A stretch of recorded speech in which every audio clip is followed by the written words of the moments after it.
Adams Polishes has just released a brand new detailing cart about a month ago or so. I have it here. We're gonna unbox this thing, check it out, put it together, and really see what this thing is all about.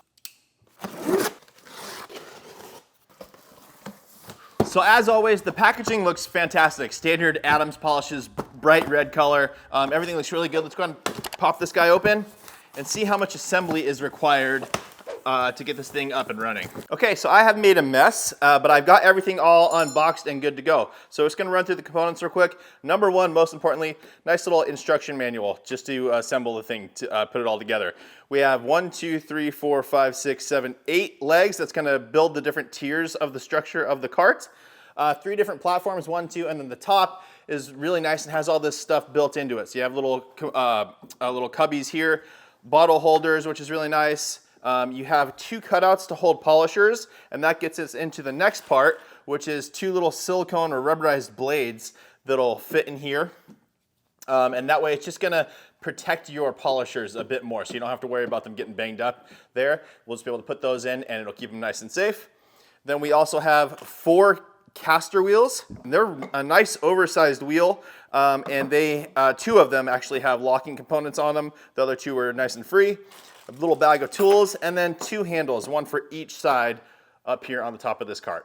So first things first, guys, before I even jump into the instructions, because I'm bad at doing following the direction of instructions, I'm just gonna put these in just to get these out of the way. So as you can see, there's a little peg here that's gonna go into that little hole insert right there. So you just wanna make sure that lines up. There we go, push it down, and it seats in nicely. It should hold it in place. Same thing for this one. There's a little peg. Put it in there and get it lined. There we go, perfect. And that's all set. So now those are out of the way. I don't have to worry about those anymore. Let's get to the directions. So in the little tool bag that they give you, it's basically just a wrench, actually 1, 2, 3 different sizes of wrench. So it broken into 2 pieces, a little Phillips head screwdriver, and then just your screws and a couple little plugs. At some point, I'm sure we'll just plug up a little area to keep it all nice and black and covered. However, I'm going to go ahead and use my own screwdriver and wrench just to make it easier so I'm not dealing with the small one. But it is really nice that they include that for you. So as always, right on the front here, there is a components list. So just double check that, make sure that everything's there before you start, putting these things together, just to err on the side of caution. You don't want to get almost done and be like, oh man, I'm missing this one piece. So just check your components list. It also does say optional tools. You can use a screwdriver, like a power drill, and also a rubber mallet, I'm sure just to kind of seat these things in. But let's go ahead and get started with assembling this thing. Now to start, it looks like they want you to put the caster wheels into the base first. So these 2 components, with the top one you can definitely tell which one's which, but these 2 look very, very similar. The one you're gonna want though is just, if you look at the bottom, you'll see these little metal inserts, and that'll be for your caster wheel. So very, very easy to decide which one's which. And for me, I'm going to be running the locking mechanism on one side and then the other 2 on the other. So we got the one locking caster here, the other one's gonna go right here. Then I'm gonna spin this around and put the other 2 in. Okay, that's done, super, super easy. Let's go ahead and flip this over. I'm actually going to lock these wheels in place so that this isn't running all over the place on me. And let's move on to part 2. A little image number 2 is we're just going to install these legs so that you can go to the next shelf. Now on these, there's clearly marked a little arrow right here, so I'm gonna keep those facing up. So number 1, that's where the rubber mallet can come in, I guess. Well, it stays in place really, really nicely. I was worried about that bottom one, but it holds it really, really well. Same thing, we're just gonna go around all the sides. And then on the inside of each of these, if you can see here, I'm gonna try and get this to pick up enough light for you. There you go, there's a little hole. So we're gonna stick a screw in there and tighten that down on each of these, just so that if we need to pull from the top, these aren't gonna pull out. Piece that you'd be using for the little screws, for the screw head itself, let me show you. So there it is, and it'll just fit right over the top. Takes a little bit of time though to do it that way, so I'm gonna switch over to a wrench and tighten it down that way. I'm going to be using a 7mm to tighten this down. Yeah, the 7mm on a ratchet is definitely the way to go. It's gonna make this a whole lot easier and faster for you. It's nice to include those tools, but this is definitely a better choice. If you have it laying around, 7mm is what you want. Adding shelf number 2 is the same thing. We're just gonna place it right on top, and then we do have to use the screws to put it in place. So I'm just gonna go ahead and flash you guys ahead so you don't have to deal with being bored watching me screw in all the screws. All right guys, I'm off the table now just because I'm getting a little too high for it. But we got the legs on, and now we're gonna go ahead and place the top piece on. Same thing, just put it in place. There's screws down at the bottom, or screw holes down at the bottom. We'll secure that in place and tighten it all down. And now the last thing we have to do is just install the handles. So again, one on each side, and then these will screw into place as well. Once those are in, there's a little open piece here where you're gonna drop your screw, and then the plugs we'll put in over that. All right, guys, so here it is, all assembled. Really, really good height to this thing. It comes up to, now again, I'm 6'2", but it comes up to about my waist, at least the handle for sure. Keeps everything nice and accessible for me. Again, the polisher holders are fantastic. If you look along the top here, each of these bottle holders has a little hole in the bottom, so if you spill anything, it's just gonna drip through.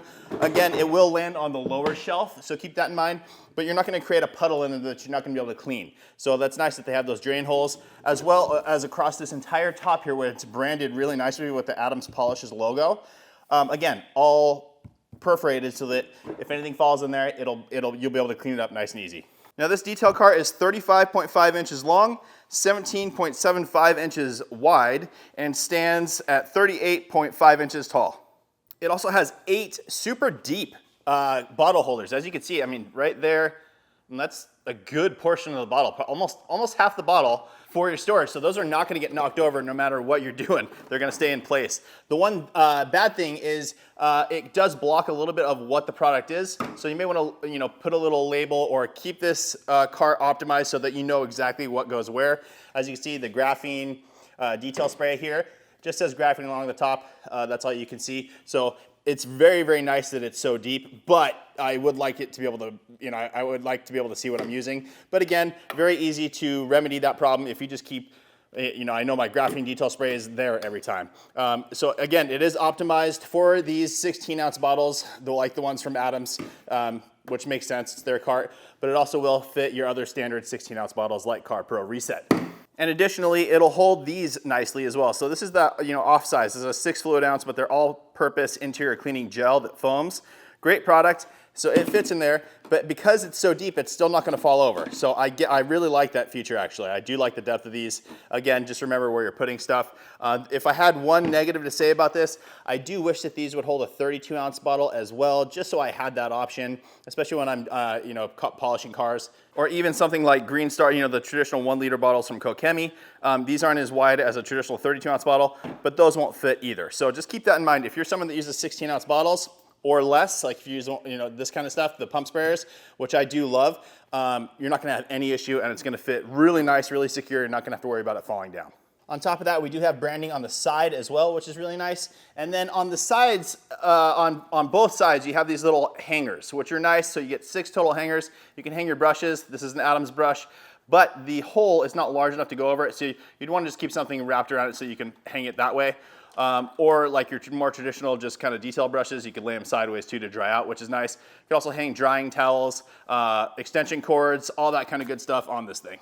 And just to check, guys, this is one of my favorite tools. I love this thing from Adams. These little mini cannons are fantastic for drying your car. You could potentially leave it on there like that. If you hit a bump, that's gonna come off, so I would probably just keep it stored underneath instead, just like so. And then you're safe and you don't have to worry about it coming off. But the hooks are great, especially I'm probably gonna be using them for like extension cords and drying my drying towels. Now, as far as construction goes, it feels nice and solid, especially, it takes a little bit of time. It's really, really easy to assemble. It takes a little bit of time just because you have to screw in each of those components, each shelf. But because of that, it's very, very solid. It feels very good. It is plastic. It is a molded plastic. The benefit of that is we're detailing cars, right? You're gonna be pushing this around, keeping this with you.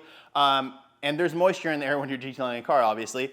This is not gonna rust out. Again, it has the perforation on top, so it stays nice and dry. So really, really good job. Fantastic little cart here. And then, like I said, again, guys, there are 2 polisher holders here, different sizes. So let's go ahead and this is just the basic 15mm throw from Milwaukee.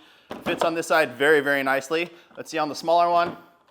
Yeah, so that would be definitely built for a little bit smaller of a polisher. But if you have just 2 of these, or if you're running a 21mm throw as well, this is still gonna work. It's not gonna come off. It doesn't sit quite as nice as this one, but that one's still gonna work even for a regular size polisher. And then as I mentioned in a past video, these new Ultra Clay mitts and sponges and all that stuff from the Rag Company, I really, really like these. You can store them in the containers, and then these little hooks work perfect for that. They hang in there nicely. you know, these are vented in the back so it'll dry out. So you can just put it back in this container, let it hang there, and you're good to go. It'll be there the next time you need it. All right, guys, so I recently did a full correction, clay correction, and ceramic coating of my Porsche, and this thing stayed right next to me the whole time. I wasn't constantly having to go around searching for things. I was able to keep my ceramic coating right next to me with my pads, all that kind of good stuff, gloves, my polisher, prep products to get the paint all ready for the ceramic coating. This cart is absolutely phenomenal, did a great job, keeps everything nice and organized. Again, on the larger wheels, it rolls really, really nice. And then, you know, if you're not just doing a full correction or working on your car, it also works really, really well. Just as storage, you can put these up against your back wall of your garage or wherever else. Store your products there, and then it's there for you the next time you need it. So I highly recommend it. I'm really, really happy with this cart. I have some other carts as well, but I really like the plastic features of this one just because, again, I don't have to worry about it rusting. Also, all the ventilation in it so it can dry out. And then all of the storage, which is fantastic. Again, the one negative I have is just I would like the opportunity to be able to put in 32-ounce bottles as well. But you know, if you're working at home, most likely you're probably with 16-ounce bottles anyway. So really no issue there. Fantastic cart from Adams. I just wanted to highlight this thing for you. So if you are considering a detail cart, definitely check this one out. So that's it for today's video. Please make sure to like the video, make sure you subscribe, turn on that notification bell, and we'll see you on the next one.